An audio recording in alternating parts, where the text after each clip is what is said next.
Друзья, приветствую на канале. Сегодня готовлю традиционный рождественский немецкий пирог, который называется кухен.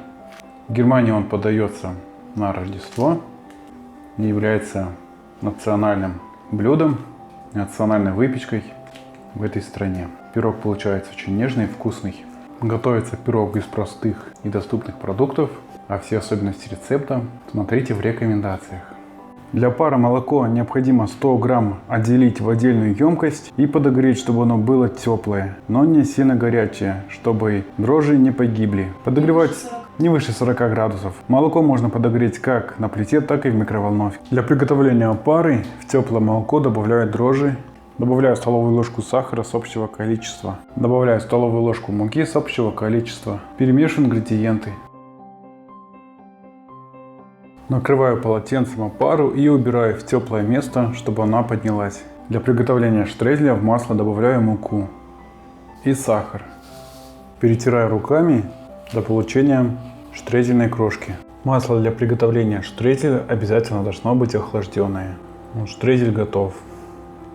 Убираю штрезель в холодильник. Опара обязательно должна подняться шапочкой. Это говорит о том, что дрожжи живые и рабочие. Добавляю опару в молоко. Добавляю яйца, сахар и соль. Тщательно перемешиваю венчиком.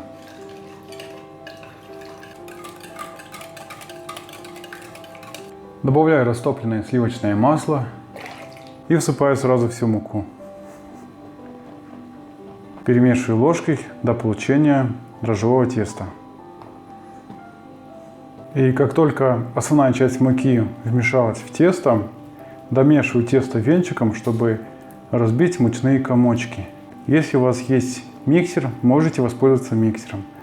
Но я обычно домешиваю просто венчиком. Друзья, вот такое вот дрожжевое тесто получилось. В дрожжевое тесто добавляю растительное масло и перемешиваю лопаткой, чтобы масло вмешалось в дрожжевое тесто. Налипшее тесто снимаю со стен чаши силиконовой лопаткой. Чашу с тестом накрываю вплотную пищевой пленкой.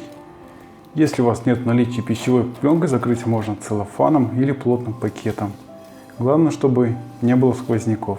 Дополнительно накрываю полотенцем и убираю в теплое место на 1,5-2 часа, чтобы тесто поднялось. Для прослойки в сметану добавляю яйцо, сахар и муку. Перемешиваю до однородности. Главное, чтобы сахар полностью растворился в прослойке. На противень, смоченный водой, выкладываю пекарскую бумагу. Приглаживаю пекарскую бумагу к противню, чтобы она зафиксировалась.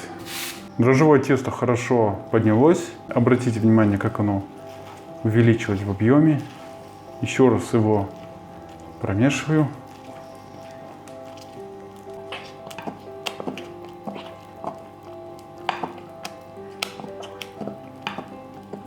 Выкладываю все тесто на противень. Распределяю тесто по всей площади противня. Сметанную прослойку выливаю на дрожжевое тесто. Распределяю прослойку по всей площади теста. Далее распределяю холодный штрезель по тесту.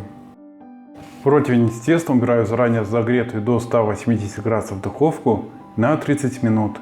Готовность выпечки проверяйте деревянной шпажкой. После выпекания рекомендую оставить пирог на столе до полного остывания. Сейчас попробую. Самое интересное. Очень вкусный, очень нежный дрожжевой пирог, который традиционно подается на Рождество в Германии. Друзья, спасибо, что смотрите мой канал, ставите лайки, пишите комментарии, делитесь моими рецептами в своих социальных сетях. И увидимся в следующем видео.